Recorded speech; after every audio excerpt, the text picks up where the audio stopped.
Good morning students. आज हम next topic करेंगे आवर चेंजिंग अर्थ का। आज हम वोल्केनो और अर्थक्वेक के बारे में पढ़ेंगे। वोल्केनो क्या होता है इस डायग्राम के माध्यम से समझेंगे। देखो यहाँ पर अर्थ के अंदर आपको रेड कलर का मैग्मा दिखाई दे रहा है। हमने कहा था कि अर्थ के अंदर बहुत ज़्यादा प्रेशर होता है। अब ये जो मैग्मा है ये बाहर क्यों आता है? ये इसीलिए आता है क्योंकि अर्थ के अंदर बहुत ज़्यादा जब इसको प्रेशर लगता है तो ये अर्थ के सरफेस की तरफ आने की कोशिश करता है। अंदर इसको मैग्मा कहा जाता है। जब ये बाहर आता है तो ये ठंडा होकर इसको हम लावा कहते हैं। एग्जाम्पल हमने ली थी कि जैसे हम एक पतीले में दूध गर्म करते हैं, जब उसको हीट लगती है, प्रेशर लगती है उसको, दूध को प्रेशर लगता है तो दूध जो है वो पैन से बाहर आके फैल जाता है। तो जो फैला हुआ दूध होता है वो ठंडा होता है। तो इसी तरह से इसको अर्थ के अंदर से जब प्रेशर लगता है तो मैग्मा जो है अर्थ के सरफेस की तरफ आने लगता है। तो अपने साथ बहुत सारी गैसेस लेके आता है और बहुत सारी राख अपने साथ लेके आता है। और ये जो बाहर निकलता है एक वेंट के माध्यम से बाहर निकलता है। तो वोल्केनो एक वेंट होता है, एक ओपनिंग होती है। वेंट क्या होता है? ओपनिंग होती है अर्थ क्रस्ट में, जहाँ से मोल्टन मैग्मा जो है बाहर आता है।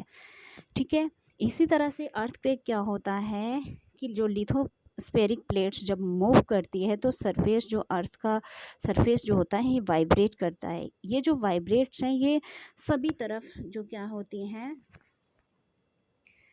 ये जो वाइब्रेशन होती है ये सभी तरह जो है महसूस होती हैं अर्थ के ऊपर।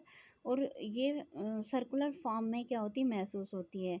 और जो जगह यहाँ पर देखोगे फोकस, यहाँ पर फोकस क्या होता है? फोकस होता है वो जगह क्रस्ट की जहाँ पर मूवमेंट शुरू होती है। लेकिन याद रखना कहाँ पर? क्रस्ट जो है, हमारे क्रस्ट वाली जो लेयर है, मतलब क्रस्ट में वो जगह जहाँ पर क्या होती है, मोमेंट्स जो होती है शुरू होती है, उसको हम फोकस बोलते हैं।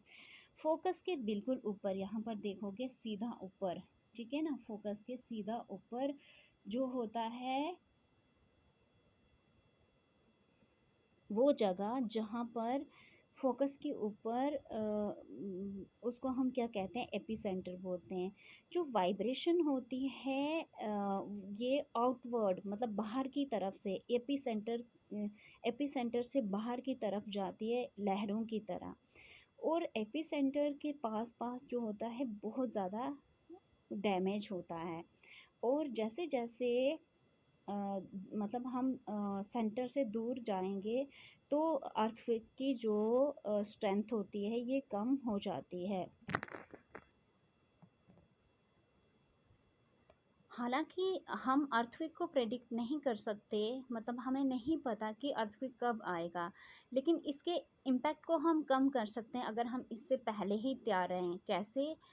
कुछ कॉमन अर्थक्वेक प्रेडिक्शन कैसे होंगी कि जैसे हम स्टडी करेंगे एनिमल के बिहेवियर को। जो फिश होंगी अशांत सी लगेंगी और स्नैक्स जो होंगे वो आपके अर्थ के सरफेस पर आ जाएंगे। केस स्टडी आप यहाँ पर देखोगे कि अर्थक्वेक बहुत बड़ा अर्थक्वेक जो है भुज को उसने हिट किया था 26 जनवरी 2001 में। कितना था ये? 6.9 इसको रिक्टर स्केल पे मापा गया था। और बहुत सारे इसमें क्या हुए थे, नुकसान हुए थे, आप इसमें पढ़ सकते हो। और कुछ अर्थक्वेक की प्रिपेयरनेस हम देख सकते हैं कि हम सेफ स्पॉट में जाएंगे, ठीक है, अंडर किचन कॉर्नर, टेबल या डेस्क के नीचे चले जाएंगे। स्टे अवे फ्रॉम, जैसे हमें कहाँ किन चीज़ों से दूर रहना। फायर प्लेसेस होगी जहाँ पर आग लगने का खतरा हो, एरिया अराउंड द चिमनी के आसपास वाला एरिया, विंडो जहाँ पर मतलब शीशे वगैरह कांच वगैरह होंगे। Be prepare. और हमने क्या करना है? अवेयरनेस, सब में जागरूकता लानी है अर्थक्वेक के लिए। Thank you. Have a nice day.